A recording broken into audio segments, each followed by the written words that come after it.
All right, hey y'all. So in the last two videos, I talked about the overall story of the Bible.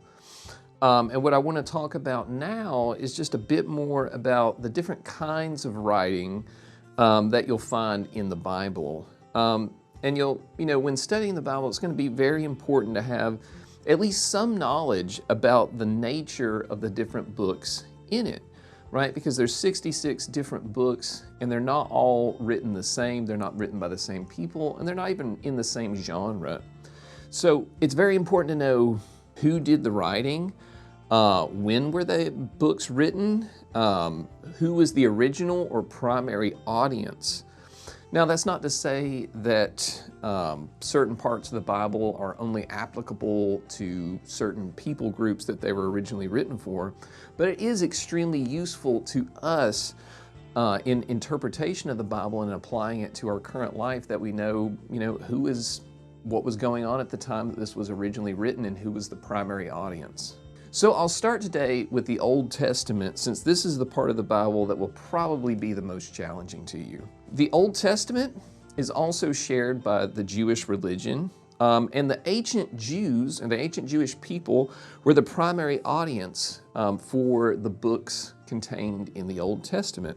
Now, the Old Testament, as it sounds, is old, and it's much older than the New Testament. The Old Testament was being read and was in existence at the time the events in the New Testament were happening. This is the Bible that Jesus reads and quotes from and talks about. So the timeline here of the Old Testament is very important because the materials go all the way back to the beginning of time in Genesis, and all the way up to about 400 BC in the book of Malachi, when the nation of Israel was under the rule of the Persian Empire.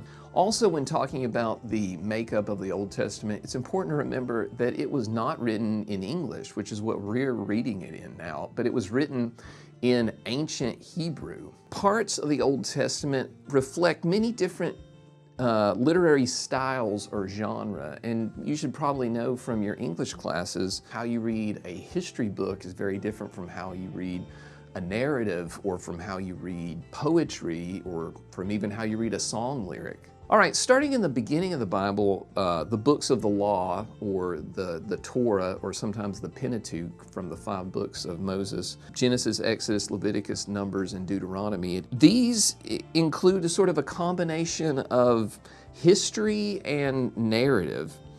So the context of these first 5 books of the Bible, stretches a broad period of time, starting at the beginning of time in Genesis, and they end at the end of the wandering in the wilderness before they go into the Promised Land. In other parts of the Bible, you're also going to find similar, narrative structures, okay? So in Joshua, Judges, Ruth, 1st, 2nd Samuel, 1st, 2nd Kings, 1st, 2nd Chronicles, Ezra, Nehemiah, and Esther, these are all sort of like history books. So these different history books cover basically coming into the Promised Land, and then the establishment of the northern kingdom of Israel and the southern kingdom of Judah, and then the exiles up to the rebuilding of Jerusalem, as discussed in Nehemiah and Ezra.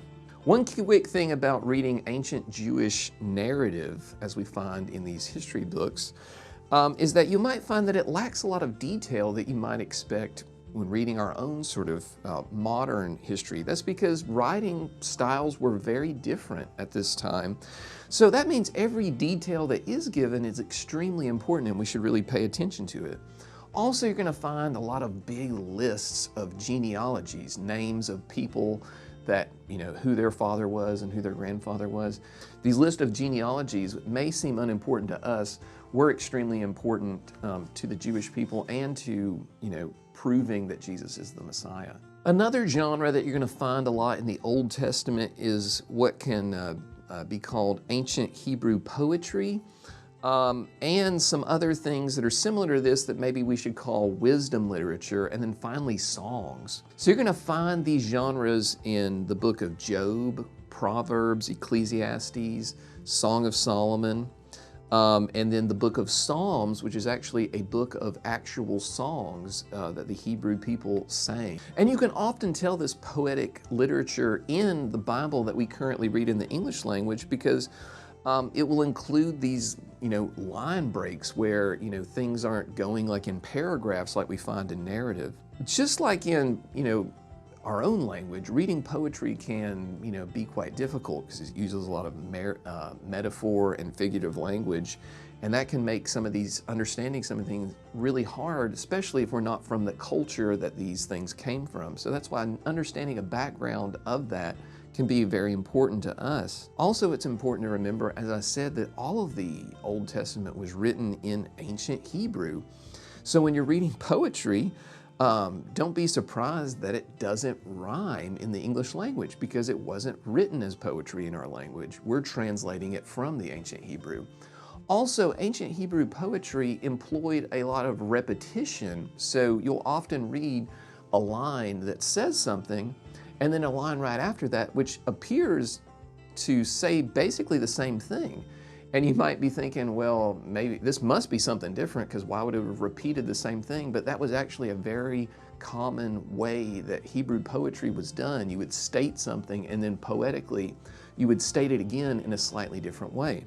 And finally, a genre that you'll find a lot in the Old Testament and a little bit in the New Testament as well is prophecy. This includes what we call the major prophets, not called that because they're more important, but because they're bigger and they were their own individual books in the original Tanakh. This would include the major prophets Isaiah, Jeremiah, Ezekiel, and Daniel. And then what we call the 12 minor prophets because they were shorter and they were combined together into one book in the original Tanakh. And this is Hosea, Joel, Amos, Obadiah, Jonah, Micah, Nahum, Habakkuk, Zephaniah, Haggai, Zechariah, and Malachi. Now, reading prophecy can be quite difficult for a lot of reasons. One, once again, like the poetic books, that it uses a lot of figurative language. But also, once again, because prophecy was written to specific groups at specific historical times, so understanding the background can be very important. But also how biblical prophecy works is that often there are two and sometimes more applications of the same prophecy. One to the specific time that they were written in, to those specific people at that historical time, and then sometimes to another event that would happen sometimes hundreds of years later. A great example of this is in Isaiah, talking about the virgin birth, where the virgin will be with child. That was applicable to Isaiah and his wife at that time, but also it was always taken as applicable again to Mary and the virgin birth of Jesus. That wouldn't happen for another 400 years.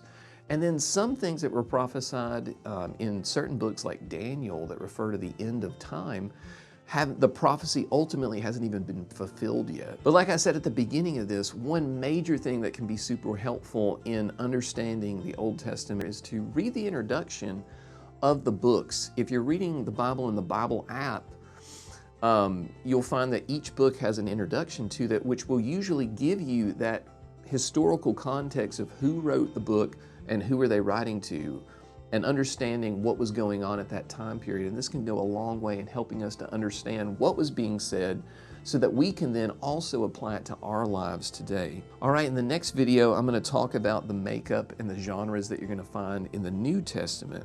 All right, so come back for that.